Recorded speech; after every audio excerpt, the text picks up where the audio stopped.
Break के बाद खास खबर में आपका एक बार फिर स्वागत। और अब हम बात कर रहे हैं हमारे शहरों की और उन 100 शहरों की जो कि स्मार्ट सिटी मिशन के तहत चुने गए हैं। 90 अब तक चुन लिए गए, 10 का इंतजार है।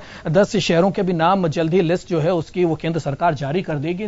100 शहरों का जो विकास है उनका कायाकल्प किया जाएगा, एकदम उन्हें स्मार्ट बनाने की कवायद रहेगी। लेकिन क्या कारण है कि योजनाएं मूर्त रूप नहीं ले पाती है और हालात ये हैं कि 2 साल निकल गए हैं और कहीं से भी हमारे शहर जो है स्मार्ट होते हुए नजर नहीं आए। यही टीस है और इसी टीस को हम आज समझने की कोशिश कर रहे हैं। हमारे साथ हमारा पैनल है। अब मैं शर्मा साहब आपसे जानना चाहूंगा, टाउन प्लानर हैं, क्या कुछ कमियां रह जाती है? क्योंकि टाउन प्लानिंग एक बहुत बड़ा एक समग्र विषय है और हर सरकार चाहती है कि जो शहरों की जो बुनियादी सुविधाएं वो लोगों तक पहुंचे। कोशिश ये रहती है कि सारा सब कुछ सिस्टमेटिक ढंग से हो, लेकिन योजनाएं भी उसके लिए बनाई जाती, लेकिन वो योजनाएं मूर्त रूप नहीं ले पाती या उनकी गति जो है इतनी कम हो जाती है कि उसका बजट जो है डबल ट्रिबल हो जाता है और हालात जो है उसका सीधे तौर पर इंपैक्ट जनता पे पड़ता है। फिर टैक्स चुकाती है जनता, आंदोलन उनको करना पड़ता है। आखिर ऐसी स्थिति क्यों हो पाती है?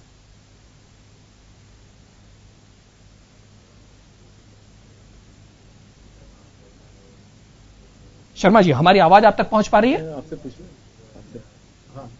आपसे इसमें इस कैमरे में बताइए। शर्मा जी, आखिर क्या कारण है? आप तो इधर ही देखिए जी। स्मार्ट, मेरा निवेदन यह है, स्मार्ट सिटी का जो फिनोमेना है वो कोई नया फिनोमेना नहीं है।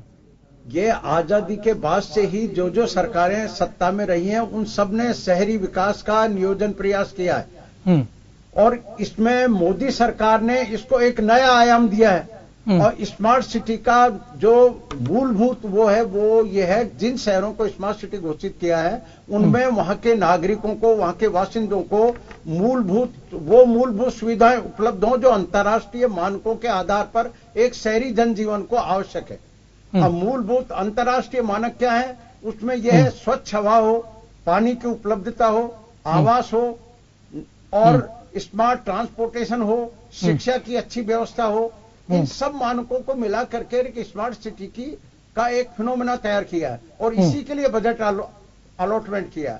लेकिन स्मार्ट सिटी के लिए जो चीज बजट अलॉट कर दिया, इस फिनोमेना भी कर दिया, केंद्र सरकार ने योजना भी बना दी, लेकिन उसको क्रियान्वित करने के लिए ब्यूरोक्रेट्स की जो टीम होनी चाहिए, एक्सपर्ट ब्यूरोक्रेट्स की जो टीम होनी चाहिए या एक नियोजित विकास करने वाली एक टीम होनी चाहिए, उसका अभाव है। और उस टीम का अभाव होने की वजह से ही इनकी क्रियान्वित में बाधा आ रही है। आज देखिए जयपुर शहर में जो अप्रूव्ड कॉलोनी है और अनअप्रूव्ड कॉलोनी है।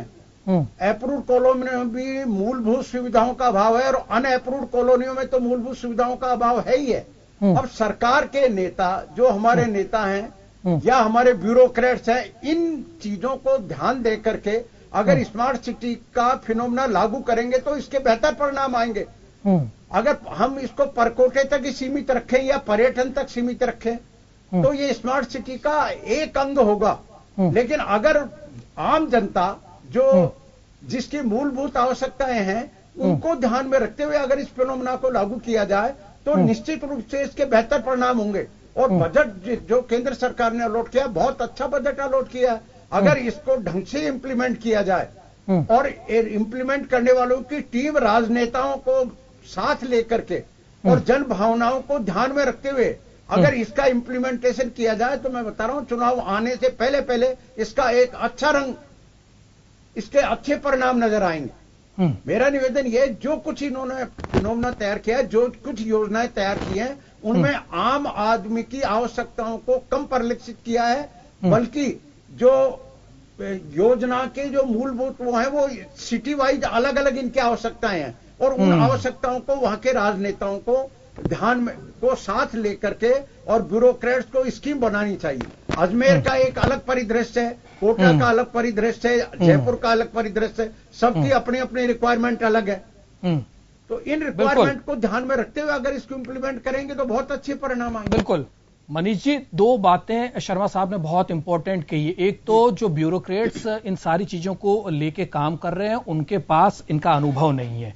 तो नियोजन, शहरों का नियोजन करना एक अलग विधा है और एक जिले को चलाना एक अलग विधा है। तो कहीं न कहीं हमें जो टाउन प्लानर हैं, जो शहरी विकास को समझते हैं, उनकी स्किल जो टीम है उसकी हमें कमी नजर आ रही। शायद एक तो बड़ी वजह यह है। दूसरा, एक इच्छा शक्ति सरकार की होनी चाहिए, वो इच्छा शक्ति की कमी है। और जिस तरीके से शहरों को विकास देना है, क्योंकि एक शहर की आवश्यकताएं कुछ अलग हो सकती है दूसरे शहर से, तो क्या ये बड़ी बाधाएं हैं जिसकी वजह से जो है वो योजनाएं जो है वो गति नहीं पकड़ रही है? क्या एक वजह इसको भी आप मानते हैं?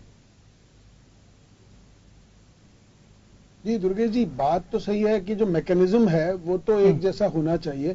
कम से कम ये कि जो मूलभूत आवश्यकताएं हैं उनको किसको अंतर्राष्ट्रीय मानकों के आधार पर तय किया जाए। लेकिन ये बात भी सही है कि अधिकारियों के ट्रांसफर होते रहते हैं, जो बड़े अधिकारी हैं उनके महकमे बदलते रहते हैं, इसलिए कोई फोकस्ड जो इंजीनियर टीम है या कोई फोकस्ड प्लान आउट करने वाले, लेआउट करने वाले लोग हैं, उनकी टीम बनने की दरकार है। इतने साल के बाद भी ये अगर डेवलपमेंट नहीं होता है, क्योंकि जिस तेजी से शहरीकरण हो रहा है, पहले ग्राम आधारित अर्थव्यवस्था, ग्राम आधारित विकास व्यवस्था, ग्राम आधारित कृषि व्यवस्था, इस पर भारत बरसों रहा। और आपने देखा जब लोग रहने की संख्या की जब बात आने लगी तो वो अधिकांश लोग शहरों में उनका अर्बनाइजेशन हो गया। बहुत सारे गांव, कस्बे जो गांव थे वो कस्बों में बदल गए, कस्बे थे शहरों में बदल गए, शहर जो है मेट्रो सिटीज में बदले। तो मुझे ऐसा लगता है कि ये जो समयानुकूल परिवर्तन आया, उसके बाद ऐसे ऑफिसर्स की टीम, जैसा शर्मा जी कह रहे हैं, बिल्कुल आवश्यकता है। और वो ही एक इंटीग्रेटेड एस्पेक्ट पे काम कर सकते हैं, जिनका फोकस केवल यही होना चाहिए कि वो किस कदर इन चीजों को इस पर डिप्लॉय कर सकते हैं, इंप्लीमेंट कर सकते हैं। और जब इस इंप्लीमेंटेशन का एक रूपता उसमें रहेगी तो मुझे लगता है कि स्मार्ट सिटी है, अमृत सिटी है, उन प्रोग्राम का और भी कोई अनेक प्रोग्राम सरकार आपके साहब ये सब काम आप कर सकते हैं, ब्यूरोक्रेट्स को भी आप ले सकते हैं। लेकिन जिस तरीके से आपके मंत्रीगण ही खुद कह रहे हैं, सीनियर मिनिस्टर हैं, वो तक इस बात को कह रहे हैं कि जो योजनाएं हैं वो उन तक पहुंची नहीं है, किस तरीके से ये काम हुए, कैसे ये योजनाएं बन गई, उनको तो इस बारे में कोई जानकारी नहीं दी गई है। तो क्या लगता है एक समन्वय की कमी है ब्यूरोक्रेट्स और हमारी कैबिनेट के बीच में?